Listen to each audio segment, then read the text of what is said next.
Hello everyone, welcome to Diksha Stories. So today I'm going to let you know some more about my journey, about my experiences as a noticed person, as a noticed employee in corporate life. I want to talk about a reality that many noticed professionals silently experience, but rarely speak about it openly. The hidden discrimination, workplace biasness, and promotion gaps that exist behind the polished walls of corporate life. When I think about workplace discrimination, I often imagine something is obvious. But in reality, discrimination is often subtle. It does not always come through insults or direct comments. Sometimes it comes through being constantly underestimated, overlooked, or excluded. I might enter a workplace with the same qualification. I might not, but I entered a workplace with the same qualifications, the same dedication, and the same dreams as everyone else. Yet I found myself having to work twice as hard just to prove that I belong there. But I have experienced moments where my capabilities were questioned before my work was even evaluated. So sometimes people assume that because of how I look, speak, or where I come from, I'm less capable of leadership, decision making, or handling responsibilities. Then it comes the issue nobody likes to discuss, that is the salary hike and the promotion gap. I work hard, I deliver results, I stay committed. Yet, when opportunities for growth arrive, I notice that recognition does not always go to the most deserving persons.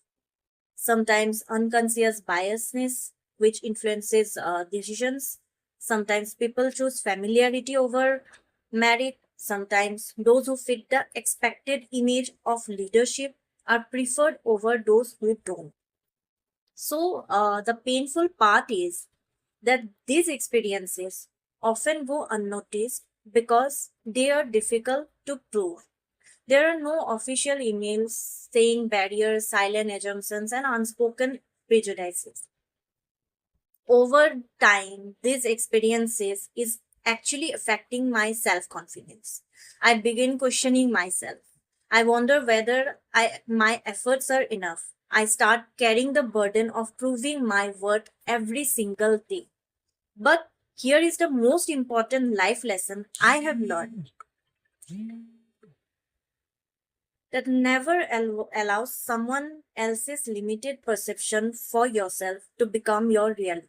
People may underestimate you, they may overlook your contributions, they may fail to see your value, which does not reduce your value. So, your identity is not a weakness. From my guru, I have learned that your background is not a limitation. Your culture is not something that needs to be hidden.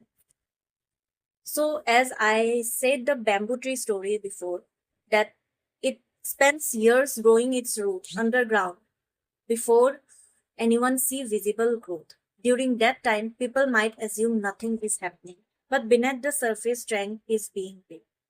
Life is often the same. Sometimes we grow in invisibility. Sometimes our efforts go unnoticed. Sometimes recognition arrives later than expected. Believing in yourself with no biasness can permanently stop your progress. So I have learned a very great lesson. This conversation is not about blaming any religion, company, or group of people. Biasness exists in many forms and in many places. The purpose of this story is awareness, because real change begins when we acknowledge uncomfortable truths. A truly successful workplace is not one where everyone looks the same, thinks the same, or comes from the same background. A successful workplace is one where talent, hard work, and character matter more than stereotypes. So, to every notice professional watching this, do not let rejection define you and even break you. As I did by myself, I did not define it to break myself. Do not even let discrimination convince you that you are less capable. Keep growing, keep learning, keep showing up. Because Your success is not determined by others people's assumptions. It is determined by your resilience, your skills, and your courage to keep moving forward. You do not need anyone's permission to believe in your work. Like, I realized that I do not need anyone's permission to believe in myself and my worth, which from last 6 7 months I have been facing in my own workplace. Thanks for listening, and for more updates and more stories like this, subscribe my channel, comment below, and also like it and share it. Thank you.